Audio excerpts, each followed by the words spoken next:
ძვირფასო მეგობრებო, რამდენიმე საათში დავტოვეთ ვაშინგტონს.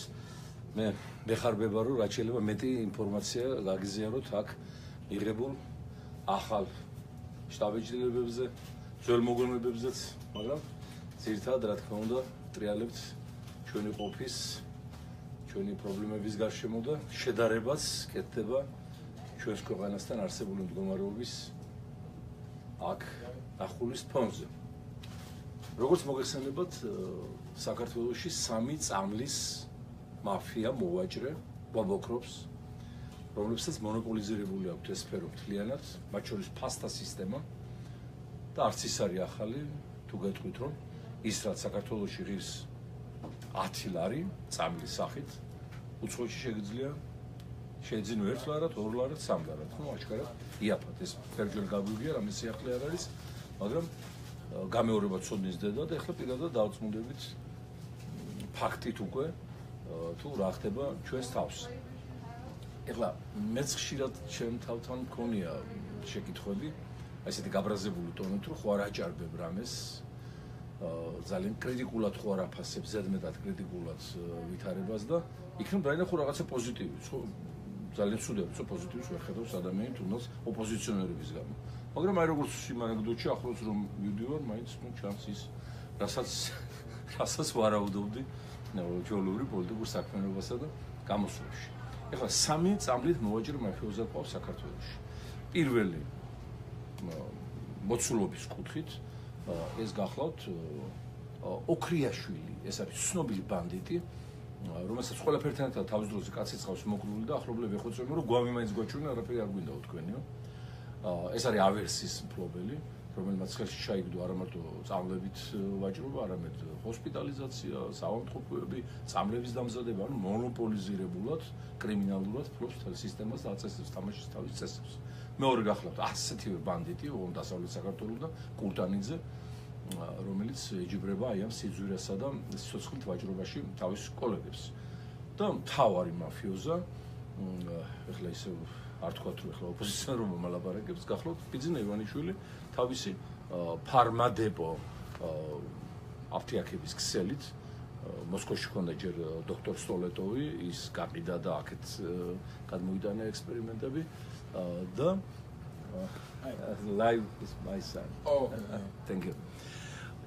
და სწორედ აი ამ ბიძინა ივანიშვილის მსხვერპლია მთელი საქართველოს დღეს ფარმადეპოთი და ფასთა წარმოქმნის სისტემაც უკვე თავის ხელში შეეღო. ნუ არაფერი ხო არ გაუშვა, საფრიცი, ოქროსაბადო, ტრანზიტი, საჰაერო სახმელეთო პორტები, რკინიგზა, ნუ ყველაფერი ხო მიითვისა და გაიფორმა და ნუ სიცოცხლითაც ვაჭრობს, სამლებითაც იმშვენებს ჯიბეს ჩვენგან ამოღებული, გამწარებული, გაუბედურებული ხალხის სიცოცხლის და ჯანმრთელობის ხარჯზე.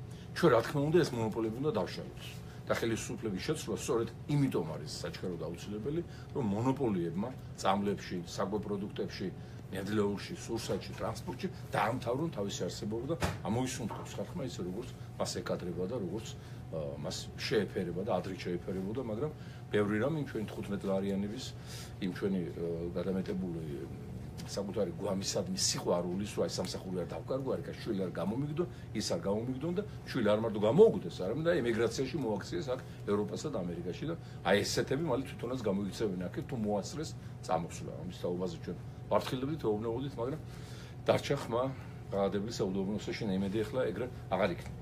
შესავალი ძალიან დიდი გამომივიდა, მაგრამ სხვანაირად ახლა ვერ ავსენდით, რატო შემოვედით. ეს არის ვაშინგტონის ცენტრი. ელიტარული უბანი, ანუ აქაური ვერავაკე, ოღონდ იმ განსხვავებით, რომ აქ მაცხოვრებელი ელიტას უყვარს მთელი ამერიკა, არ ეძახიან მათ გოიმებსა და სოფლელებს, განსხვავებით ჩვენი ვერავაკელებისგან. აქ შემოსავალი მთლიანად ამერიკაში 4000-ია საშუალო პენსია, სოციალური დახმარება, ხელფასი, მინიმუმი და მიდის ზევით 10000, 20000, 100000 და ახლა ამ უბანში მცხოვრებლები ხო საერთოდ მილიონრების და თვალსაჩინო პოლიტიკური და სამეცნიერო ელიტის წარმომადგენლებია, რომელთა შემოსავალი ათეული ათასობით დოლარი. ეხლა აქ არის ასეთი წამალი მელატონინი, აგერ შეხედეთ. ეს გახლავთ ხო, დაინახა მაყურებელი, მე ხლა ჩემს გადმოვხდეთ, ხა. ეს გახლავთ ძილის საშუალება, არ არის ფსიქოტროპული წამალი, არ იწვევს მიჩვევას, არ იწვევს თქვა რაღაცა ფსიქიკის შეცვლას, სრულად უუნებელი ჰორმონი ну ამას რო დაალევს ადამიანი სრული სიბნელე უნდა რომ იმ ჰორმონულო გამომუშავება დაიწყოს. ახლა მე მაგალითად სიანთლეში მოყვარს დაძინება და აი ეს რო დავლევ არანაირი მნიშვნელობა არ აქვს, იმიტომ რომ სიბნელე უნდა ვიმეორებ.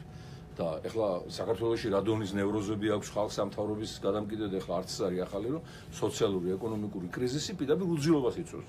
უძილობა მე გამომწვევია ინსულტის, ინფარქტის, დიაბეტის და 1000 უბედურების. ანუ ადამიანმა თუ პროფილაქტიკა არ ჩაიტარეს აი ამ წამლის მეშვეობით, ისინი ან განწერული არიან მძიმე დაავადებისთვის, ან ფსიქოტროპულ წამლებზე უნდა დაჯდნენ, რაც ხდება ჩვენთან სამწუხაროდ ძილის მიზნით და მე ეს უკვე გადადის ნარკომოხმარებლობაში, დეპრესიაში და 1000 უბედურებაში. ანუ ეს არის საარსებო წამალი, რომელიც ჩვენთან მეგობრებო 10 ცალი ღირს 15 ლარი. და აქ იმდენივე ღირს 120 ცალი. ანუ 120 ცალი მელატონინი ვაშინგტონში ღირს იმდენივე, რამდენის თბილისში 10 ცალი. იგივე წამალი. აი ეს არის კრიმინალი, ეს არის ბანდიტიზმი და აი მარტო ამისათვის უნდა ციხეში იჯდნენ.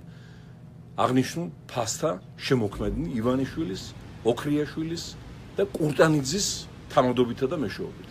აი რა გენოციდის პირობებში უწევს ჩვენს ხალხს ცხოვრება და არსებობა და კიდევ ყოჩახ ჩვენს გაძლებას, ინვითარებას რა დღეში ჩვენ ვართ, თუნდაც საფრთხის სფეროში, ვერ მოითმენდა ვერც ერთი საზოგადოება და მოხდებოდა წამლების რევოლუცია აუცილებლად. მაგრამ იმედია რევოლუცია ჩვენს ხელისუფალთ წინ ელოდება. ეს იქნება ასე ვთქვათ, ბოლო ჩართვა ჩემი ვაშინგტონიდან, რამდენიმე საათში გამგზავრებით ნიუ-იორკში, თუ შევძელი, შესაძლებელია გზაშიც გავაკეთო ჩართვა ზოგიერთ აქტუალურ საკითხზე. დიდი მადლობა. ამას ვაკეთებ.